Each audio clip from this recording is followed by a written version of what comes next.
안녕하세요. 딥페이크 기술에 대해 설명할 가천대학교 기업가 리더십 A23조입니다. 먼저 딥페이크란 무엇인지 딥페이크의 정의에 대해 설명하고 딥페이크 기술과 특징에 대해 알아본 뒤 딥페이크 시초와 현황에 대해서 확인해보고 딥페이크 활용 사례와 딥페이크 문제점에 대해 알아보겠습니다. 사전적 의미에서 딥페이크는 기계학습 기법 중 하나인 딥러닝과 가짜를 의미하는 페이크가 결합된 합성어로 인공지능을 기반으로 원본 이미지 위에 다른 이미지를 중첩하거나 결합시켜 원본과 쉽게 구분할 수 없는 가공의 이미지와 소리를 갖도록 만들어지는 영상 혹은 그 제작 과정을 말합니다. 주로 얼굴 합성을 대상으로 하는 딥페이크는 이미지를 추출, 학습, 생성하면서 가상 이미지를 만들어내는데 최근 들어 생성적 적대 신경망 방식 기계학습 기술을 사용하여 더욱 정교하게 진화되고 있습니다. 이는 최대한 원본과 같은 이미지를 만들어 구분이 어렵도록 하는 인공지능 네트워크와 반대로 최대한 원본과 다른 점을 찾아내어 구분하려는 인공지능 네트워크가 서로 경쟁적으로 결과물을 주고받으며 최종적으로는 가장 진짜 같은 가짜 이미지를 완성하는 방식입니다. 딥페이크 기술은 크게 두 가지로 나누어진다고 말할 수 있는데요. 첫 번째는 오토 인코더스고 두 번째는 제너레이티브 애드버서리얼 네트워크였습니다. 오토 인코더스는 입력된 데이터를 압축하고 압축된 데이터를 바탕으로 원래의 데이터와 유사한 형태로 복원하는 신경망입니다. 딥페이크에서는 특정 인물의 얼굴 특징을 학습하고 이를 변형하거나 다른 인물의 얼굴에 적용하여 실제처럼 보이는 합성 이미지를 생성하는 데 사용됩니다. 제너레이티브 애드버서리얼 네트워크스는 두 개의 신경망, 즉 생성자와 판별자가 서로 경쟁하면서 학습하는 구조입니다. 생성자는 진짜와 구분할 수 없는 가짜 이미지를 만들어내고 판별자는 이 이미지가 진짜인지 가짜인지를 판별하려고 합니다. 이 과정을 통해 생성자는 점점 더 정교한 가짜 이미지를 생성할 수 있게 됩니다. 딥페이크의 특징으로는 크게 세 가지로 나누어진다고 말할 수 있는데요. 첫 번째로는 딥페이크는 머리 외곽선을 통째로 따서 합성하는 것이 아니라 앞면 윤곽의 안쪽 부분만 피부톤에 맞춰서 바꿔치기 하는 방식입니다. 즉, 눈, 코, 입 부분만 합성하는 것입니다. 두 번째로는 딥러닝 방식의 특성상 주어지지 않은 정보에 대해서 제대로 대응하지 못한다는 것입니다. 그래서 아무런 방해물이 없는 상태의 일반적인 얼굴 표정은 잘 합성하지만 얼굴 근처에 다른 물체가 있거나 얼굴 자체가 프레임에서 일부적으로 잘려 나갔다거나 일반적으로 잘 볼 수 없는 특이한 표정을 지으면 대충 덮어 씌운 듯한 부자연스러운 합성 결과가 나온다는 것입니다. 세 번째로는 음성에는 전혀 손대지 않지만 얼굴 표정을 적절하게 매칭시켜서 합성을 하기 때문에 목소리가 다르다 하더라도 입모양이 발음과 일치하여 자연스럽게 느껴진다는 것입니다. 2017년 미국의 대형 온라인 커뮤니티 레딧에 올라온 합성 포르노 영상을 딥페이크 시초로 봅니다.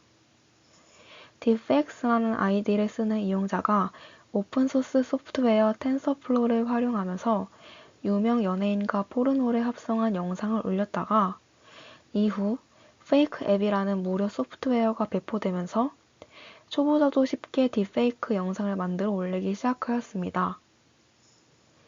기술이 고도화되면서 점차 진짜와 구분하기 어려운 수준까지 발전하였습니다. 원래 한 사람의 얼굴을 학습한 뒤 다른 영상에서 얼굴을 바꿔치기 하는 기술을 의미하는 용어에서 유래되었으나 현재에는 실존 인물을 대상으로 하여 인공지능을 이용해 실제처럼 보이도록 조작, 생성된 모든 비디오, 사진 또는 오디오를 모두 총칭하는 의미로 확장되었습니다. 온라인 커뮤니티와 SNS를 중심으로 급속히 확산된 딥페이크 콘텐츠는 최근 딥페이스랩, 페이스스웻 등 오픈소스 형태의 영상 합성 제작 프로그램이 배포되면서 더욱 성행하고 있습니다. 또한 현재 딥페이크에 관한 연구가 활발히 이루어지고 있는 가운데 딥페이크 오픈소스가 인터넷에 퍼짐에 따라서 많은 문제들이 나타나며 딥페이크 기술을 악용한 범죄 또한 성행하고 있습니다. 그 예시 중 하나로는 작년 벨기에의 한 정당이 트럼프 미국 대통령이 나는 파리 기후 협약을 탈퇴한다. 벨기에도 그러리라 믿는다. 라고 말하는 내용의 딥페이크 영상을 트위터에 업로드하였는데요. 이 영상이 딥페이크라는 사실 표기를 소홀히 하여 많은 시민이 트럼프를 비난하였고 정부 차원의 행동을 촉구하는 댓글을 다는 등 해프닝을 넘어선 혼동이 발생하였습니다. 이 사례에서 단편적으로 드러나였듯 딥페이크 영상은 전체적 성동의 측면에서 매우 매혹적인 도구이며 점차 완성형으로 진화하고 있는 디지털 민주주의 실현의 큰 걸림돌임을 알 수 있습니다. 다음으로는 딥페이크 활용 사례에 대해 알아볼 차례인데요. 현재 의료계에서는 딥페이크 기술을 바탕으로 다양한 연구를 진행하고 있으며 2019년 7월 독일의 리벡대학교 의료정보학연구소에서는 GAN 인공지능 알고리즘을 활용하여 딥페이크 의료 영상을 개발하였습니다. 원본 영상과 유사한 의료 영상을 통해 인공지능이 질병을 학습하고 정확히 진단할 수 있도록 학습시킨 후 이를 통해 CT, MRI, X선 이미지를 분석해 암의 징후와 이상 신호를 탐지하는 데 도움을 주고 있습니다. 다음으로는 버추얼 휴먼인데요. SBS 그것이 알고 싶다에서는 딥페이크 범죄 피해자의 모습을 모자이크가 아닌 딥페이크 기술을 통해 재현하였습니다. 이처럼 신원 보호가 필요한 피해자들의 모습을 딥페이크로 재현함으로써 익명성을 보장하면서도 시청자들에게 그들의 감정을 생생하게 전달할 수 있었습니다.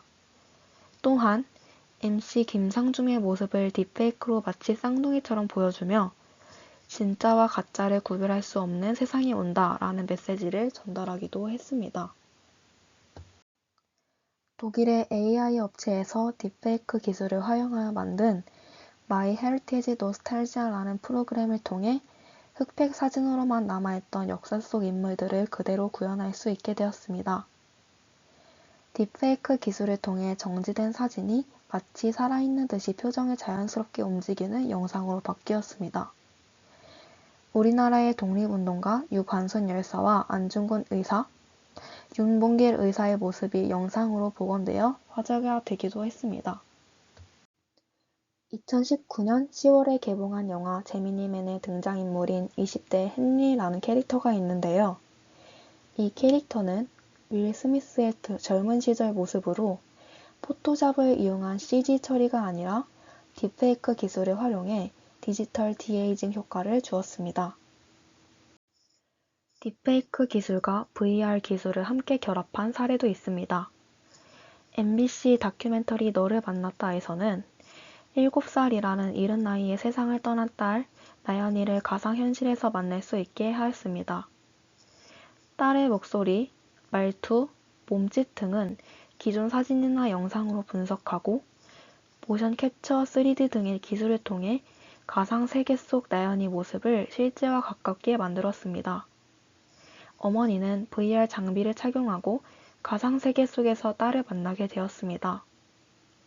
다시 한번 딸을 만나고 싶다는 간절한 소망이 이루어져 감격을 하였고 딸과 가상현실 속에서 짧지만 소중한 시간을 보내었습니다. 딥트레이스의 보고서에 따르면 딥페이크 온라인 영상은 2018년 12월 7,964건에서 2019년 9월 14,678건으로 급격히 증가하였으며 이 중 96%가 포르노 영상으로 나타났습니다. 딥페이크 포르노 영상의 웹사이트 국적 중 41%가 미국으로 가장 많았고 다음으로는 한국이 25%로 높은 비중을 차지하였습니다. 2020년 5월 19일 신설되어서 2021년 1월 21일부터 시행되는 성폭력 범죄 처벌 등에 관한 특례법 제14조 2에서는 특정 인물의 얼굴과 신체 등을 대상으로 성적 욕망 또는 수치심을 유발할 수 있는 딥페이크 영상의 제작 또는 반포하는 행위를 처벌하는 내용을 신설하였습니다. 이상으로 딥페이크에 대한 설명을 마치겠습니다. 감사합니다.